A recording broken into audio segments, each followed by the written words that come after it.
Hi friends, आज आपण बनवणार आहे खवा नाही, पनीर गुलाबजाम। तर नेहमीच आपण खवा घालून वगैरे करतो, पण यावेळेस आपण हे थोडं वेगळं करणार आहे। पनीरचे गुलाबजाम करणार आहे। त्यासाठी आपण सगळ्यात आधी पनीर किसून घेतलेलं आहे। अशा प्रकारे किसून घ्यायचं आहे। त्यामध्ये आपण मिल्क पावडर घातलेलं आहे।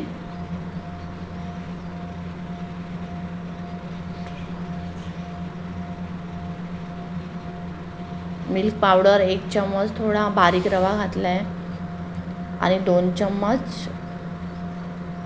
शुगर पावडर घालायची आहे, जी पिठी साखर, आणि 1 चम्मच तूप घातलेलं आहे।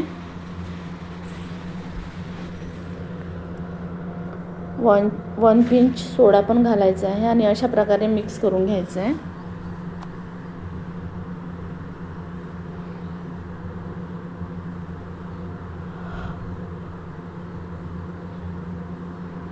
अशा प्रकारे मिक्स करायचं आहे आणि आपल्याला छान असं मळून घ्यायचं आहे। गोळा तयार करून घेतलेला आहे आणि 5 मिनिट आपण तसंच ठेवलेलं आहे।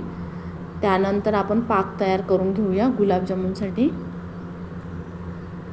तर 2 चम्मच पाणी, 2 वाट्या पाणी आणि 2 वाट्या साखर घातलेली आहे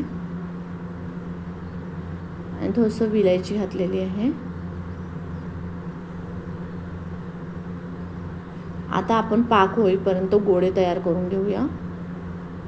अशा प्रकारे आपल्याला छोटे छोटे गोळे तयार करून घ्यायचे आहे। खूप इझी रेसिपी आहे। ऐनवेळी आपल्याकडे कोणी आले आणि काही म्हणजे काय गोड करायचं सुचत नाही, तेव्हा पनीर घरी असल्यास आपण झटपट तयार करून घेऊ शकतो। हे गुलाबजाम इन्स्टंट गुलाबजाम आहे। आता बघू शकता पाक पण आपला रेडी आहे।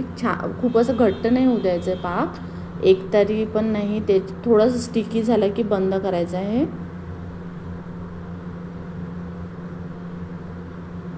आणि अशा प्रकारे मंद आचेवर तळून घ्यायचं आहे।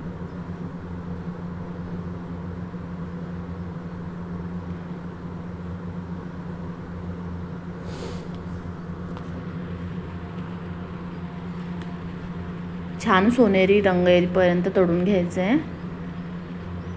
बघू शकता छान कलर आलेला आहे आपल्याला, गोल्डन असं गुलाबजामचा।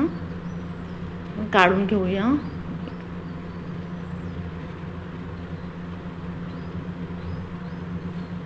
आणि गरम असतानाच आपल्याला हे पाकात घालायचं आहे आणि पाक पण थोडं एकदम गरम नाही, पण थोडं असं कोमट असलं पाहिजे, तेव्हाच ते गुलाबजामच्या आतमध्ये पाक जाणार। थंड असल्यास पाक मग ते गुलाबजाम कडक होतात, आतपर्यंत पाक जात नाही।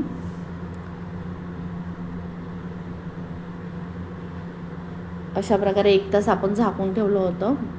तर बघू शकता छान आतपर्यंत पाक गेलेला आहे। मी एक फोडून पण दाखवते तुम्हाला गुलाबजाम। बघू शकता किती छान आतपर्यंत मुरलेला आहे पाक। अगदी सोपी रेसिपी आहे आणि लवकर बनवून तयार पण होते आणि खायला पण खूप छान लागतात। तर एकदा नक्की बनवून बघा।